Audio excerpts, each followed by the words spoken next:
실시간 재난안전정보방송 재난안전 119 안전토크 시간입니다. 오늘은 KBS 재난방송 전문위원이신 장석환 대진대 건설환경공학부 교수와 함께 얘기 나눠보도록 하겠습니다. 어서 오십시오. 네, 안녕하세요. 네, 오늘 특별히 교수님을 모신 이유가 있습니다. 네. 1년 전 정확하게 오늘이라고 기억을 하고 있습니다만 충북 청주시 오송읍의 궁평 2 지하차도 침수 사고 무려 14명의 목숨을 잃는 그런 참사가 있었습니다. 당시 교수님께서 처음으로 이 사고 난 곳 근처에 이제 미호천의 교량 공사 현장이 있었다라는 거를 지목하셨던 걸로 알고 기억하고 있는데요. 그리고 이제 거기에 있었던 어떤 임시로 쌓아둔 제방이 유실되면서 물이 흘러나와서 참사가 났다. 이렇게 이해를 하고 있습니다만 다시 한번 짚어주시겠습니까? 예, 정말 안타까운 사고죠. 벌써 1년이 지났네요. 그 7월 15일 날, 작년 7월 15일 날 제방의 원류로 인해서 네. 지하차도의 한 400m 정도 거리였었어요. 미호강하고 그 오송 지하차도하고의 거리가 그쪽으로 지하차도 물이 유입돼서 순식간에 물이 유입돼서 오전 한 8시 한 15분경에 출근길과 그다음에 거기에 있는 노선 버스 이런 것들이 한꺼번에 다 침수가 돼서 거기에 완전히 그 물을 빼고 복구하는 데만도 24시간 이상이 걸렸던 아주 대형 참사였다고 볼 수 있고 더 안타까운 것은 이것은 충분히 막을 수 있었던 어떤 인재성의 사고였었기 때문에 그런 게 더 훨씬 더 안타깝다 이렇게 보는데 크게 두 가지 원인이죠. 하나는 지금 조금 전에 말씀하신 것처럼 제방으로부터 원류, 네. 공사용 제방에서의 규정을 지키지 않는 제방의 어떤 기준을 충족하지 못한 제방으로부터 원류 그리고 또 오전 4시부터 8시 한 4시간 정도의 그런 골든타임이 있었음에도 불구하고 차량 통제를 충분하게 못했다는 거. 그렇죠. 두 가지 정도가 좀 아쉬운 부분이었다 네. 이렇게 볼 수 있습니다. 대응이 정말 아쉽다라는 생각이 그때도 많이 들었었는데 그 제방 자체가 미흡했다라는 말씀을 하셨잖아요. 예. 이게 뭐 임시 제방이니까 그럴 수 있다라고 치더라도 뭐가 어떻게 잘못됐어서 이런 원인을 제공하게 된 건가요?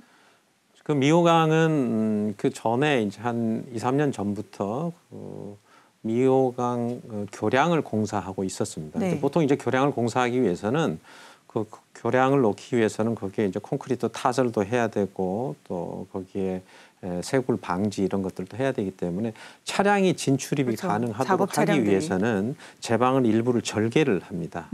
절개를 하고 임시 제방을 거기에 쌓고 거기에 차량도 왔다 갔다 하고 작업자들도 왔다 갔다 할 수 있도록 그렇게 하는데 네.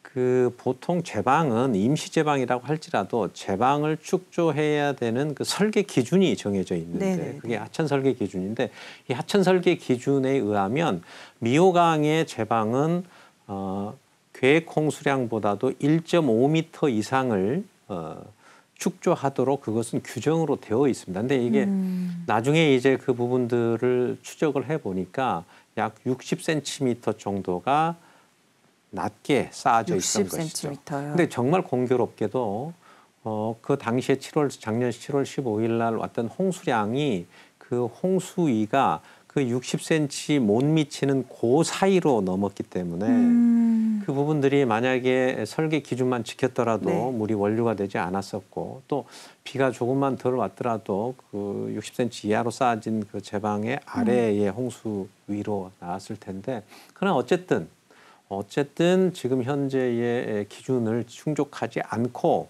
공사를 했다고 하는 것 자체는 큰 문제였다 이렇게 볼 수 있습니다. 보통 60cm라고 하면 센티미터라고 하면 그냥 육안으로 봤을 때는 막 그게 그렇게 큰 차이인가 싶기도 한데 사실 제방에서 60cm라고 하면 그건 굉장히 큰 물이라고 하는 것이 이제 아무리 물은 이제 낮은 곳으로 흘러가지 되지 않습니까?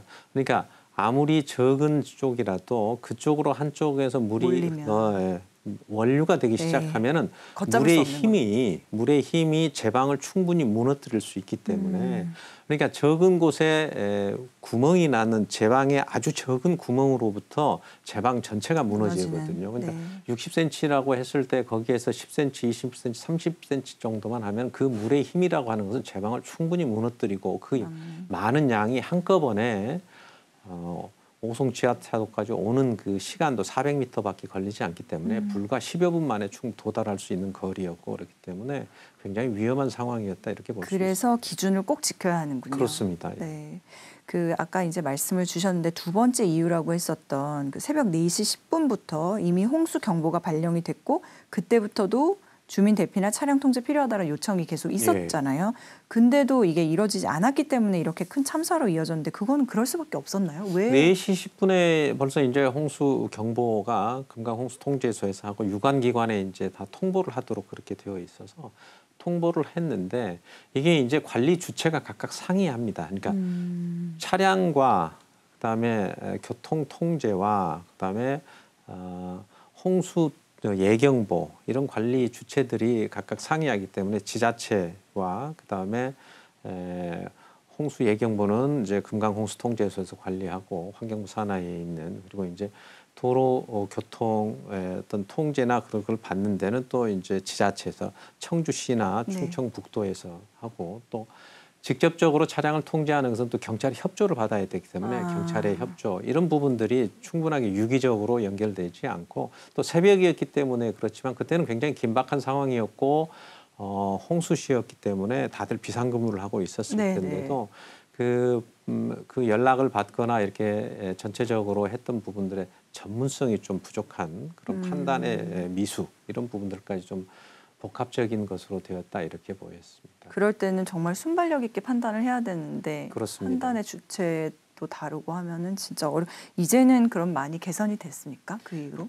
그 이후로도 많이 개선을 하려고 노력하고 있지만 아직도 이제 그 관리 주체가 상의하고 관리 주체 간의 협조 관계 이런 부분은 아직도 조금 미흡하기 때문에 그런 관리 주체 간의 협조 유기적인 협조 관계 이런 부분들이 조금 더 노력을 해야 될 필요가 있다고 보여집니다. 네, 계속해서 그 요즘에 보면은 이제 뭐 극한호우다 이래가지고 뭐 100년에 한 번 올까 말까 기록적인 폭우다 이런 얘기 많이 쓰잖아요. 그러면은 나오는 얘기들 중에 제가 좀 이해가 어려운 부분이 있어서 제방이나 홍수 방어 시설의 설계 빈도를 높여야 된다 이런 지적이 가끔 있더라고요.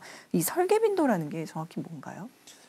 지금 이제 말씀하신 것처럼 요즘에 이제 최근에 이제 기상청이 극한호우라고 하는 개념을 도입을 해서 이제 호우 예경보를 사용을 하는데 극한호우라고 하는 것이 첫 번째는 이제 1시간에 50mm 이상 오거나 3시간에 90mm 이상 오면 극한호우로 발령을 합니다. 대부분이 이제 극한호우가 발령되는 그런 경우가 보통 이제 재난이라든지 사고의 한 80% 정도. 그러니까 사고 날 확률이 재난 사고가 날 확률이 한 80% 이상 되는 부분이기 때문에 그런데 우리나라는 이제 하천 같은 경우는 국가하천 경우는 200년에 한 번 올 수 있는 홍수량을 감내할 수 있도록 제방의 높이를 설계를 하거든요. 그것을 이제 우리가 200년 설계 빈도라고 합니다. 네, 200년. 또 우리가 흔히 알고 있는 이제 서울시라든지 각 지자체에서 하수관이 빗물을 받아서 배제하는 기능을 갖고 있지 않습니까? 그런 경우는 보통은 이제 적게는 10년, 많게는 한 30년 빈도. 그러니까 30년에 한 번 올 수 있는 홍수량을 배제할 수 있도록 설계를 하는 거예요. 네. 우리가 물론 한 100년, 200년씩 하수관도 그렇게 설계하면 좋겠지만 그것은 우리 이제 경제적인 규모라든지 또 그 지역의 어떤 빗물의 양이라든지 이런 것들을 하기 때문에 적정한 설계 기준을 가지고 각각의 설계 기준이 있다. 댐 설계 기준이 각각 다르고 하천의 설계 기준이 다르고 하수관의 설계 기준이 다르고 배수 펌프장의 설계 기능이 다른 겁니다. 100년 빈도 설계 기준이다 아니면은 100년에 한 번 올 수 있는 정도의 홍수량을 충분히 배제하고 거기에 이제 여유고를 가질 수 있도록 그렇게 하게 설계하도록 만드는 기준 자체를 우리는 설계 빈도라고 하는 거죠. 그러면은 500년 빈도다 이러면 500년에 한 번 올까 말까 한 홍수니까 그만큼 더 철저하게 대비가 되겠네요. 그렇습니다. 근데 뭐 하수관을 500년 빈도로 하면 얼마나 좋겠습니까? 그렇게 하는 경우는 전체적인 이제 경제성이라든지 또 국가가 들어가는 투입되는 예산이라든지 이런 부분들을 보면은 지금 상황에서는 설계 빈도를 한 30년 빈도로 지금 하고 있는데 지금은 이제 기후 변화 시대 특히 이렇게 기후 위기 시대에서는 30년 빈도, 50년 빈도는 금방 이렇게 넘을 수 있기 때문에 지금의 이제 설계 빈도가 과거의 설계 빈도에 비해서 상당히 그 초과되는 그런 강우량이라든지 그런 빈도가 오기 때문에 그런 부분들이 좀 고려를 더 하고 좀 높여야 된다 이런 얘기들을 많이 하고 있는 것이죠. 그러면 우리나라 하천들의 제방 설계 빈도도 더 앞으로 더 높아져야 된다라고 교수님도 보시는 거죠. 그 일률적으로 높이면은 그게 이제 몇십 년 걸리고 정말 수십 조의 돈이 들어가기 때문에 굉장히 필요한 부분 그리고 이제 선택적으로 설계 빈도를 좀 올리고 선택적인 뭐 인명 피해가 많이 난다든지 사고가 많이 났다든지 이런 부분들에 대해서는 설계 빈도 조정은 반드시 필요합니다. 네. 그리고 아까 이제 새벽 4시경에 당시에 홍수특보가 내려졌었다라고 말씀을 주셨는데 그러면 홍수주의보, 홍수경보 이런 것들도 어떤 차이가 있고 어떨 때 내려지는지를 좀 알고 가면 좋지 않을까요? 보통 이제 홍수의 특보의 기준은 크게 4단계로 보여집니다. 관심, 주의, 경계, 심각 이렇게 되어 있는데 우리가 이제 홍수특보로 내 있는 것은 지금 화면에 보시다시피 홍수주의보는 계획 홍수량, 그 설계의 홍수량의 50%가 올 때의 수위를 나오면 홍수주의보를 그때부터는 굉장히 주의를 해야 된다 이렇게 보고 그 아래 단계가 이제 관심 단계인데요. 주의보, 그다음에 이제 경보는 저기는 굉장히 위험할 수 있기 때문에 그때부터는 이제 대피를 해야 되는 준비를 해야 되는 그런 상황입니다. 그보다 이제 더 위에 심각 단계가 있는데 그것은 이제 하천에서는 대홍수주의보라고 하는데 이 대홍수주의보는 하천의 제방을 넘을 수 있는 가능성이 있기 때문에 그때는 모든 사람이 주변에 다 대피를 해야 되는 그런 상황이라고 보여집니다. 따라서 지금 홍수주의보에서부터는 굉장히 귀를 기울이고 KBS 재난방송 같은 부분들 잘 귀담아 듣고 시청을 하면서 홍수 경보가 내려지면 바로 대피할 준비를 바로 그때부터 해야 된다 이렇게 보여집니다. 네. 이게 근데 보면은 홍수특보가 내려지면은 이제 무조건 대피를 하면은 또 오히려 더 쉽게 이렇게 홍수특보면 대피 이렇게 생각을 할 수도 있을 것 같은데 이게 지자체에서 또 대피하라는 문자가 올 때까지 기다리는 그런 경우들도 있는 것 같아서 이게 동네마다 사정이 좀 다르겠지만 막상 익숙하지 않은 입장에서는 좀 혼란스러울 수가 있거든요. 예, 그렇습니다. 그러니까 지금 이제 국가적으로 이렇게 지정해 놓은 이제 홍수주의보, 경보, 뭐 대홍수주의보 이렇게 있기 때문에 주의보 때부터 대피를 시키지는 않습니다.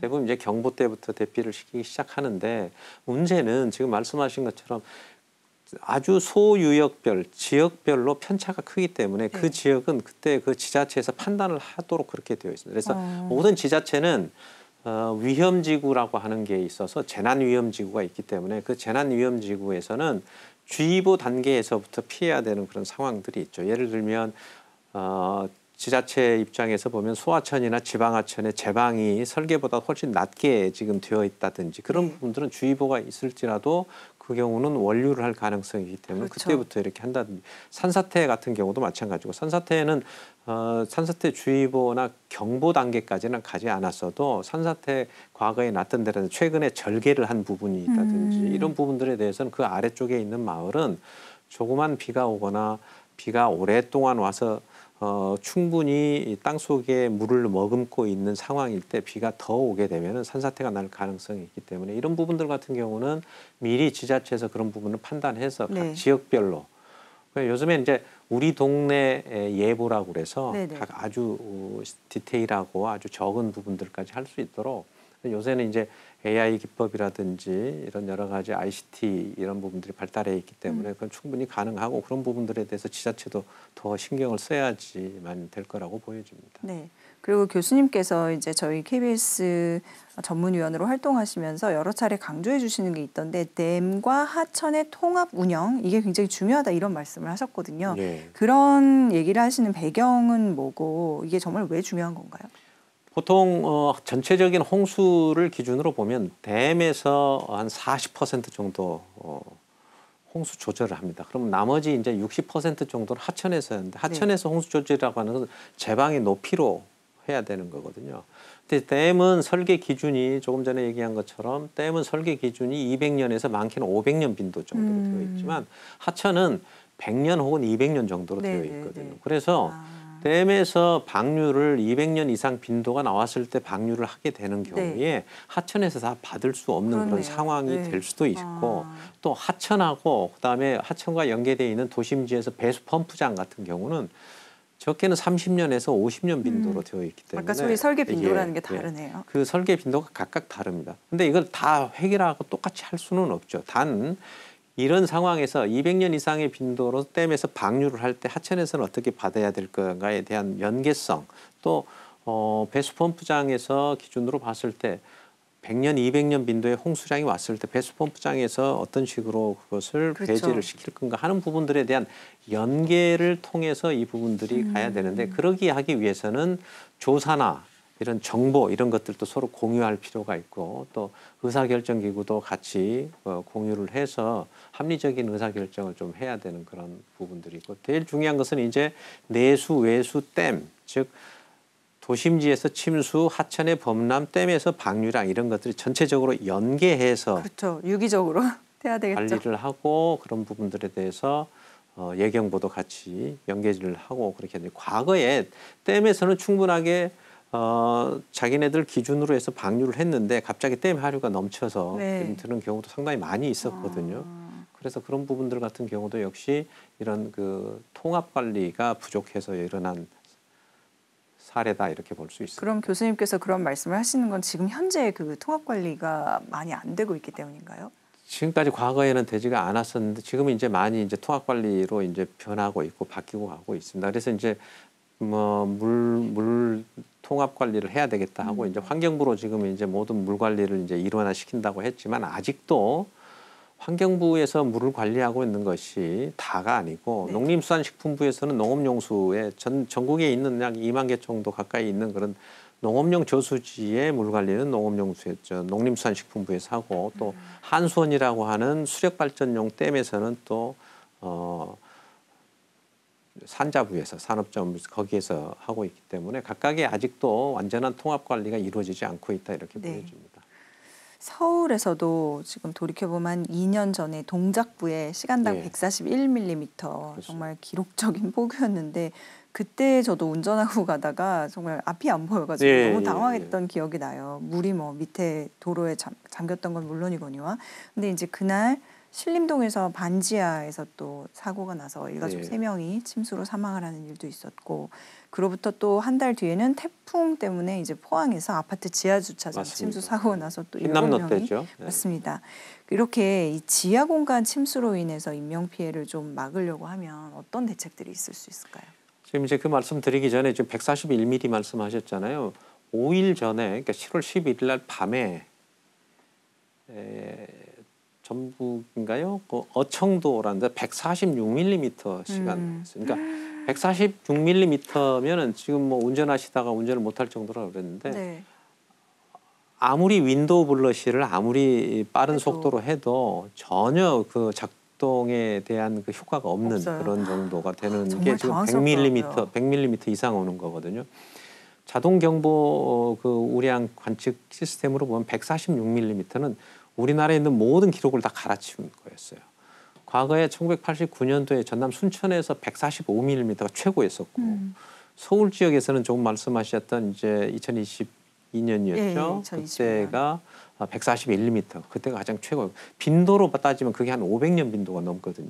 그러니까 어마어마한 거죠. 100년 만에 호우가 아니라 500년 만에 그렇기 호우. 때문에 그런 정도가 되면은 사고가 안 나거나 이렇게 재난이 일어나지 않는 것을 기대하는 것 자체가 상당히 어렵습니다. 문제는 그런 재난이 일어났을 때, 상황이 발생했을 때 우리가 어떻게 대처를 그렇죠, 하고 그렇죠. 어떻게 인명피해를 줄일 수 있겠느냐 하는 거죠. 지금 말씀하신 것처럼 이제 그런 상황에서 특히 이제 도시 지하 공간 같은 경우가 지하 주차장이라든지 네. 지금 신림동처럼 그 반지하. 반지하에 있는 세대들 이렇게 하는데, 그래서 그렇게 비가 많이 오면은 그 물을 다 막아낼 수 있는 방법은 사실은 없습니다. 없어요. 그래서 이제 대신 지연을 시켜서 우리가 골든 타임을 확보해서 충분하게 피할 수 있는 시간적인 여유를 갖고 할 수 있도록 해야 되는 네. 거죠. 그래서 이제 구조적으로 보면은 차수판을 설치를 한다든지, 또 자동 기립을 시킬 수 있도록 만든다든지, 또 우리 신림동 같은 경우는 그 바깥으로 빠져나올 수 있도록 창틀을 못 빠져나올 수 있도록 그렇게 되어 있는 이렇게 구조적인 부분들을 좀 이제 바꿀 필요는 있고요. 두 번째는 그런 경우가 생겼을 때 빨리 비구조적으로 홍수 예견보 시스템을 통해서 구조를 하거나 대피를 할 수 있는 시간을 확보를 해야 됩니다. 그래서 그건 뭐 이제 지자체에서 그런 부분 노력을 좀 해야 될 필요가 있는데 이런 부분들에 대해서는 비구조적으로 골든 타임을 확보할 수 있는 그런 우리가 이제 흔히 재난 바우처 시스템 같은 5호 담당제 이런 부분들도 할 수 있고 여러 가지 방법들이 있는데 그건 지자체의 역할이 굉장히 중요하다고 봅니다. 왜냐하면 그런 부분들은 대부분 지자체의 관할 범위에 있기 때문에 지자체에서 그런 역할을 좀 해줘야 된다고 봅니다. 아까 자동 기립을 할 수 있게 하는데 그거는 어떤 뜻인가요? 그것은 이제 보통 비가 오면은 비가 시간당 한 10mm에서 15mm가 오면은 그걸 감지를 해서 그것이 자동적으로 차수판이 올라오도록 이렇게 설치되도록 차수판이. 그렇게 네. 그러면은 이제 포항 얘기하셨는데 지하 보통 도로보다도 낮은 쪽에 있는 아파트 단지의 지하의 주차장은 네.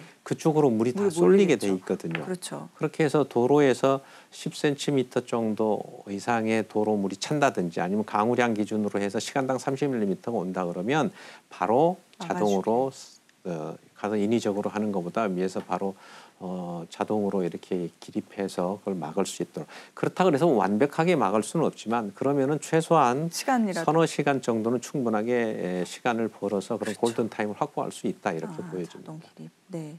지금 이런 이제 침수 사고가 날 때 주로 서울에서도 보면은 뭐 강남역, 사당역 이런 지역에서 늘 반복이 되는데 이것도 저지대이기 때문에 지금 피해가 계속 생기는 거죠. 그 물의 기본적인 성질이 낮은 곳으로 모여 있기 때문에 특히 말씀하신 강남역 같은 경우는 주변에 이제 서초라든지 그 뭐 논현이라든지 이런 부분들에 비해서는 한 10m 정도 낮습니다. 그렇기 때문에 그걸 일종의 이제 항아리형 지형이다 이렇게 보는데 그렇기 때문에 지금은 이제 불투수층이 많아서 모든 빗물이 땅속으로 스며드는 게 아니고 전부 다 지표면을 통해서 이렇게 나오고 네. 하수관의 용량보다도 더 넘은 것들은 전부 다 지표면을 통해서 어느 쪽으로 가느냐 저렇게 낮은 곳으로 가기 때문에 강남역 일대로 물이 모일 수밖에 없는 그런 상황인 거죠. 근데 강남역 일대가 말씀하신 것처럼 30년 빈도 정도의 관으로 이루어져 있기 때문에 그 이상이 돼 있는 것들은 침수 면적으로밖에 찰수 없기 때문에 저렇게 되는 부분 그렇게 돼 있는 데가 서울에 굉장히 취약한 지역이 한 5군데, 6군데 정도 있습니다. 그중에 이제 3군데가 강남역, 광화문, 그다음에 도림천 이 지역을 이제 대심도 터널로 이 부분을 받겠다 이렇게 해서 계획을 세우고 있는 편인 거죠. 네. 방금 말씀하신 대심도 빗물 터널 이 얘기를 하셨는데 이거 아직도 잘 조금 생소하다 이런 분들 계실 수 있을 것 같아서 이게 올해한 착공 계획이라고 들었는데 이게 어떤 거고 그다음에 완공까지는 그럼 어느 정도 예상되는지 좀 알려주세요. 대심도 터널은 말 그대로 이제 아까 화면에서 보셨다시피 많은 물이 한꺼번에 모이는 지점에 지름이 한 10m 정도, 10m 정도면은 우리 아파트 높이로 한 3층 정도 되는 규모인 거죠. 굉장히 큰 거죠. 그것을 땅속 깊은 한 40m, 50m 지하에 저런 터널들을 길게 10km, 5km에서 한 10km 정도 되면 저기에 들어가는 물량 자체가 어마어마하게 많이 들어가는 거거든요. 보통 이제 몇백만 톤 뭐 이렇게 이상 들어갈 수 있는 그 양을 그래서 비가 오면 저기에다 물을 저장을 해 놓는 거죠.